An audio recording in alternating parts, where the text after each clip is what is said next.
एक व्यक्ति था, लड्डू गोपाल जी की सेवा करता, लेकिन उसका एक मित्र था, वो शंकर जी की सेवा करता था। और शंकर जी की सेवा करने वाला जो मित्र था वो बड़ा धनवान हो गया, और लड्डू गोपाल जी की जो सेवा करता था वो अभी भी साधारण सा ही था। एक दिन दोनों मित्र मिले तो शिव जी की आराधना करने वाला भक्त लड्डू गोपाल जी की आराधना करने वाले से बोला, भाई तुम आज तक कभी उठ नहीं पाए, तुम उसी स्थान पर हो, उतने ही दायरे में हो, कभी बढ़ नहीं पाए आगे। गोपाल जी की सेवा करने वाला बोला, मेहनत तो बहुत करता हूँ लेकिन क्या करूँ, बढ़ ही नहीं पा।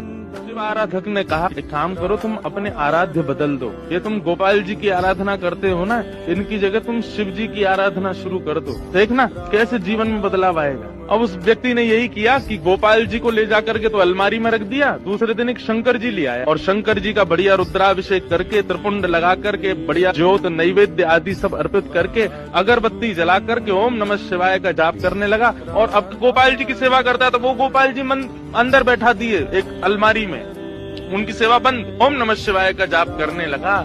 जैसे ही इसका जाप पूर्ण हुआ, मालाओं को नेत्रों से लगा करके इसने शंकर जी को प्रणाम किया, तभी देखता है कि अगरबत्ती का जो धुआं था ना, वो उसी अलमारी की तरफ जा रहा था जहाँ गोपाल जी बैठे थे। तो इसके मन में भावना आई कि आज तक इनकी आराधना करता रहा तो मुझे कभी कुछ दिया नहीं, आज तक भी मैं सामान्य हूँ, और अब मैं शंकर जी की आराधना कर रहा हूँ, उनको नैवेद्य धूप दीप दिखा रहा हूँ, तो अगरबत्ती की सुगंधी भी उनको नहीं लेने दे रहे, खुद ले रहे हैं अंदर अलमारी में बैठ के। रुको इनको अभी बताता हूँ। उठ करके गया, अलमारी खोल करके जैसे ही गोपाल जी को पकड़ने लगा, इतने में ही गोपाल जी सच में प्रकट हो गए और उस प्रकट होकर के उसका हाथ पकड़ ली।